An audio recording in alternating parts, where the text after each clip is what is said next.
Yes, क्या हुआ, हमने चेक डिपॉजिट कराया, ठीक है, आपने बैंक में डिपॉजिट करा दिया।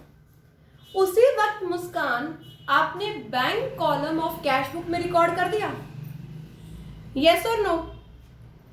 डेबिट साइड पर रिकॉर्ड कर दिया, पर बैंक में अभी वो जमा नहीं हुआ।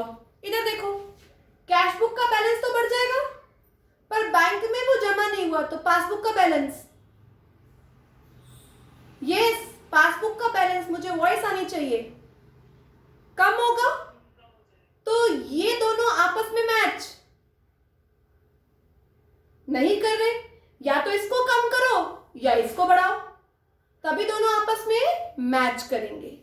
तो ये एक डिफरेंस है, आपने चेक जमा कराया दीपांशु, और वो चेक डिपॉजिट नहीं हुआ है। मेरी बात समझ में आ गई? सेकंड, ऐसे ही आपने चेक इशू किया, write down, check issued by bank but not presented for payment. पढ़िए लाउडली, मैंने क्या लिखा है। यस, पढ़िए बच्चे। चेक इशू किया हमने, किसी भी क्रेडिटर के लिए चेक इशू किया। जैसे ही आपने चेक इशू किया, वो कैश बुक के क्रेडिट साइड पर आ गया, ऑलराइट, कैश बुक कम हो गई, पर बैंक की पासबुक में वो इशू नहीं हुआ, पासबुक बड़ी हुई है, आपस में दोनों मैच नहीं करेंगे। दीपांशु, या तो इसको ऊपर लेके आऊं या इसके साथ इसको नीचे लेके आऊं, तभी क्या होगा, मैच करेगा। वो मैच करना मैं सिखाऊंगी, पर अभी डिफरेंस लिखो, चेक इशू कर दिया है पर बैंक ने अभी प्रेजेंट फॉर पेमेंट नहीं किया।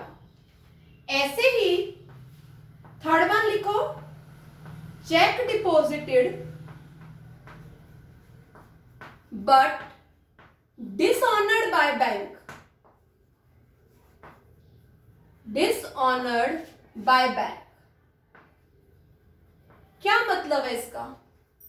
आपने चेक इश्यू किया, चेक डिपॉजिट कराया, ठीक है, वो चेक मुस्कान से आया था और वो चेक मैंने जमा करा दिया। हो सकता है मुस्कान ने उस पर ठीक से नाम ना लिखा हो, मेरा ठीक से अपने साइन ना किए हो, अमाउंट ठीक नहीं लिखा हो सकता है मुस्कान के अकाउंट में पैसा ना हो, तो बैंक ने वो डिसऑनर कर दिया। मैंने तो मुस्कान का चेक जिस दिन बैंक में जमा कराया ना, उसी दिन कैश बुक को बढ़ा दिया, पर बैंक कहता है कि मैंने तो इसमें अभी पेमेंट ये चेक डाला ही नहीं है। तो ये डिफरेंस आ रहा है ना, एक चीज बढ़ी हुई है, एक चीज कम है। तो थर्ड डिफरेंस का कारण हो सकता है चेक डिपॉजिटेड बट बैंक ने क्रेडिट नहीं किया। फोर्थ नंबर लिखो, interest allowed by bank.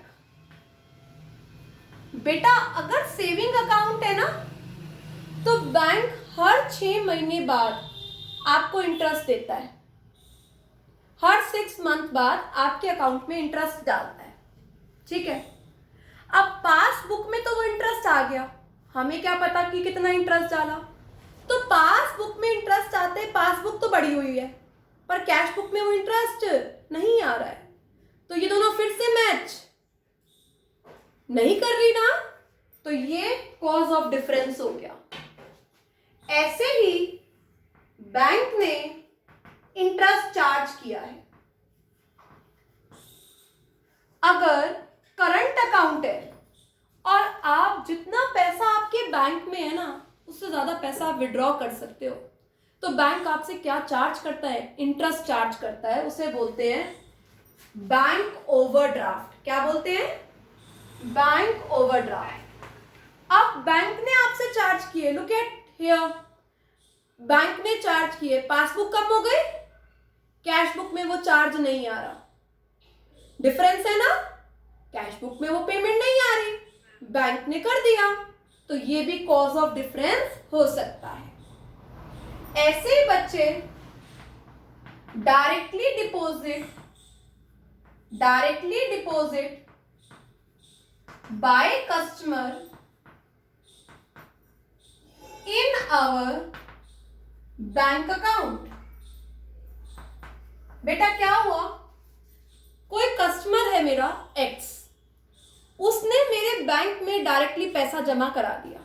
Yes Kusum, video on करो। कुलजीत, महक, बेटा कोई कस्टमर था एक्स, उसने मेरे बैंक में पैसा जमा करा दिया।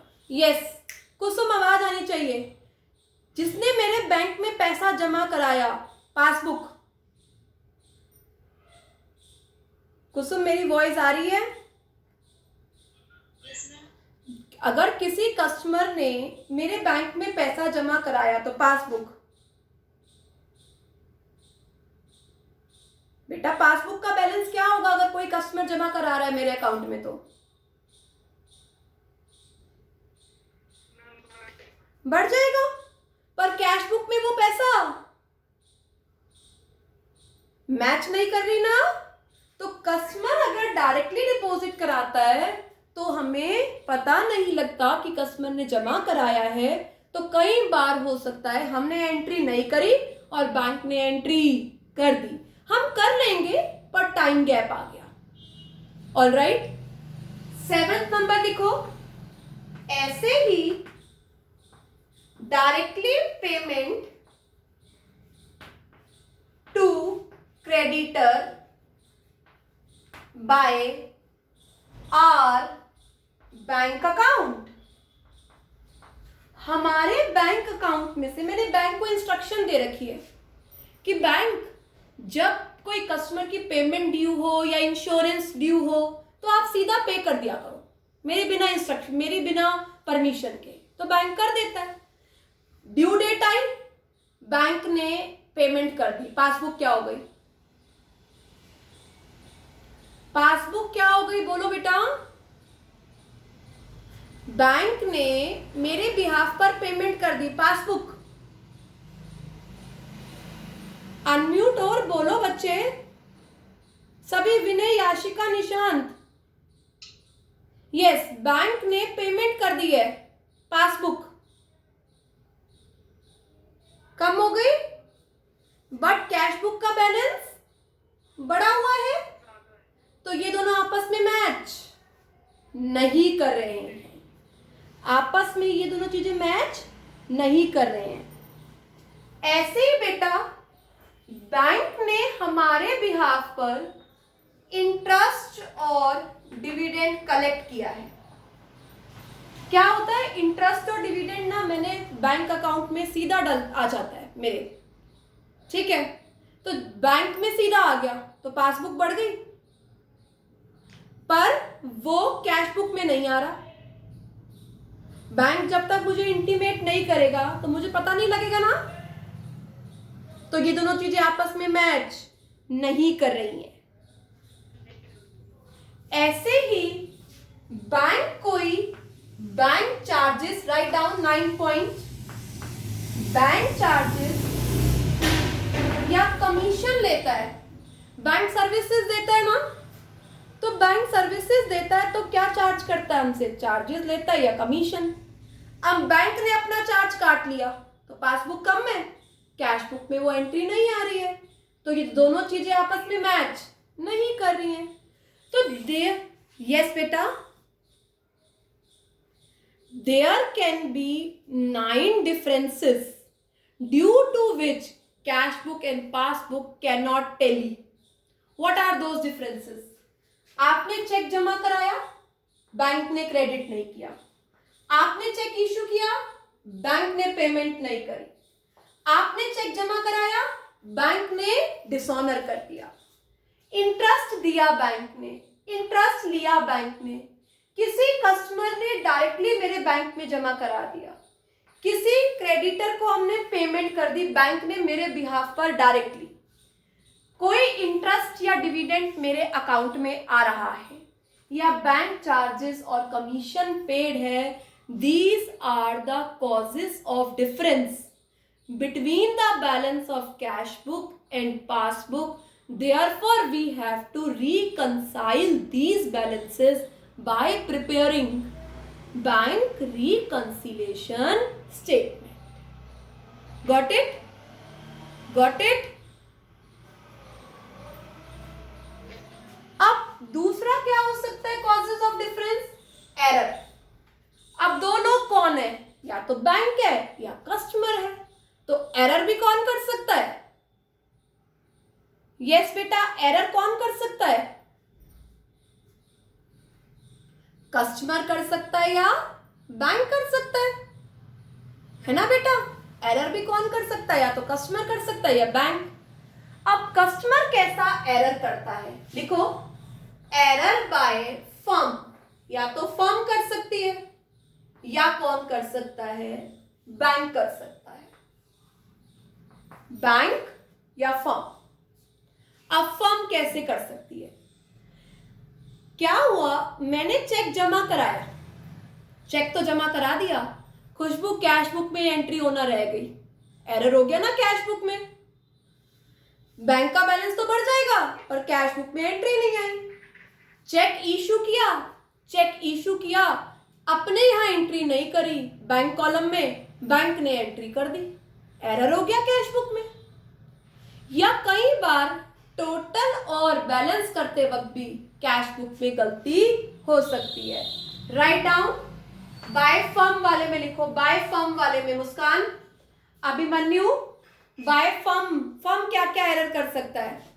कुलजीत, कुसुम, महक, निशांत, फर्म वाले में लिखो बेटा। फर्स्ट पॉइंट लिखो फर्म वाले में। क्या? Check deposited, check deposited, write down मैं बोल रही हूं, check deposited but omitted to be recorded in cash book. Check deposited but omitted to be recorded in cash book. Second, first लिख लिया बेटा सबने? यस कुसुम, फर्स्ट लिख लिया। धीरज, कुलजीत, फर्स्ट लिख लिया?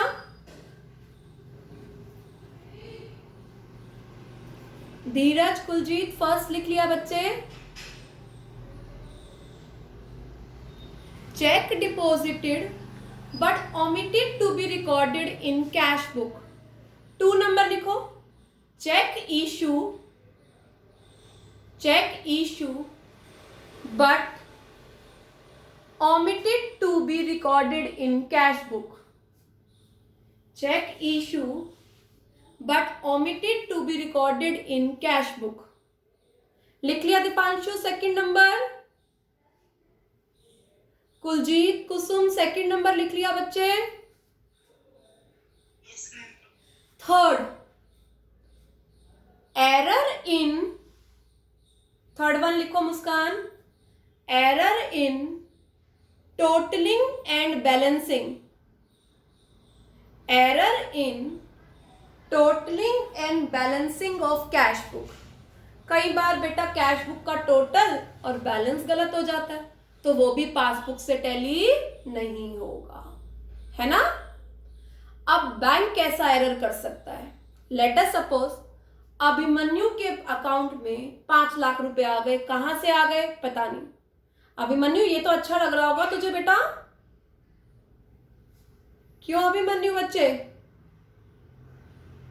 तो कई बार बैंक एरर कर देता है, गलती से हमारे अकाउंट में डाल देता है, उल्टा भी हो सकता है, हमारे अकाउंट में से निकाल भी सकता है, तो भी ये दोनों चीजें आपस में मैच नहीं होंगी। Write down, sometimes, write down, sometimes the bank commits an error, sometimes the bank commits an error and record a wrong entry in customer account, in customer's account। तो ये दो टाइप के डिफरेंसेस होते हैं, one is due to time gap and another one is due to error. अब इनको compile करने के लिए, इन एरर को खत्म करने के लिए एक स्टेटमेंट सिखाऊंगी कल की क्लास में, बहुत बहुत इंपॉर्टेंट है कल की क्लास, उसे बोलते हैं bank reconciliation statement. Bank reconciliation statement किस तरीके से बनता है, क्या उसका प्रोसेस है वो कल की क्लास में हम डिस्कस करेंगे। कल टाइमली क्लास में सबको एडमिट होना है ताकि 12-10 तक हमारी क्लास शुरू हो जाए बेटा, ठीक है।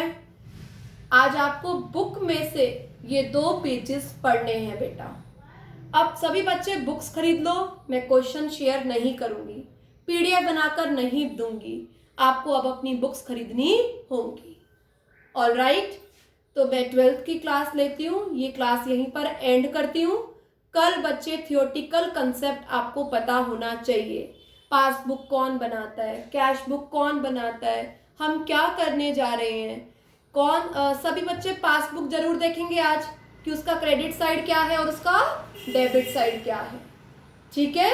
और साथ में क्या डिफरेंसेस के कारण है वो आपको पता होना चाहिए। Alright student, goodbye, take care.